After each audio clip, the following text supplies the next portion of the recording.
Welcome back. It's 6:53. Time for your morning news now. Large explosions and fire were seen next to Beirut's International Airport last night.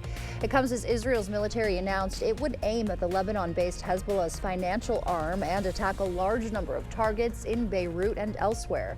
An Israeli military spokesman said evacuation warnings would be issued.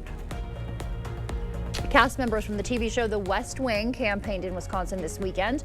Martin Sheen, Bradley Whitford, Mary McCormick, and Richard Schiff reuniting in Madison 18 years after the show ended to support the Harris-Walz campaign. The cast also visited Waukesha and Milwaukee, rallying Democrats and undecided voters ahead of the election.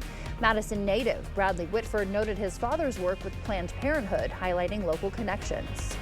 He was a man who felt that women deserved agency over their own bodies, and that's what I grew up with. That's what I think the majority of people in Wisconsin are looking for.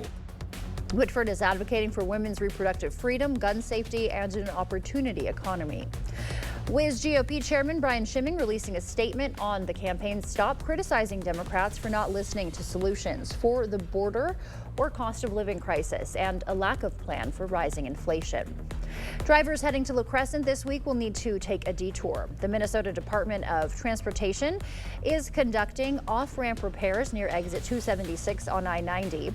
MDOT crews will repair and replace concrete in some areas.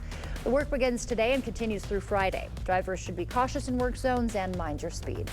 Bliss Road will also be closed this morning from La Crosse to Grandad Bluff. Drivers can still access the bluff from County Road F. No detours will be posted. All lanes will be affected until Friday. A local organization is helping the community give back through a food drive today. Train Technologies is partnering with the Salvation Army of La Crosse County for a Stuff the Truck food drive. The event is today at Train Building 12 from 8 a.m. to 3. They're collecting non-perishable food items for the Salvation Army's shelter and meal programs. Bring donations to the Weston Street entrance.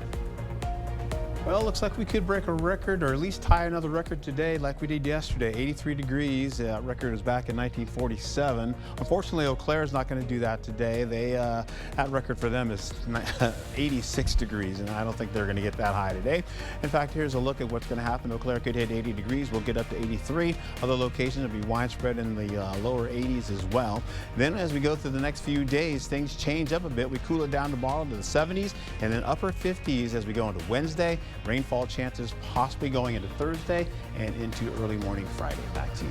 All right. Well, drastic times call for drastic measures. A New Hampshire realtor recruiting some of his friends to help take pictures in a dinosaur costume to showcase a listing. Digging deep into dino puns to showcase the dwelling. Writing the kitchen is a T-Rexcellent space for any chef. And wooded gem with a dynamite two-car garage. Well, that place looks beautiful. I don't know if they needed the dinos for extra promotion. I guess, I don't know. I guess Halloween, right? Yeah, it looks nice. Thank you for starting your morning with us. We will see you back here at noon.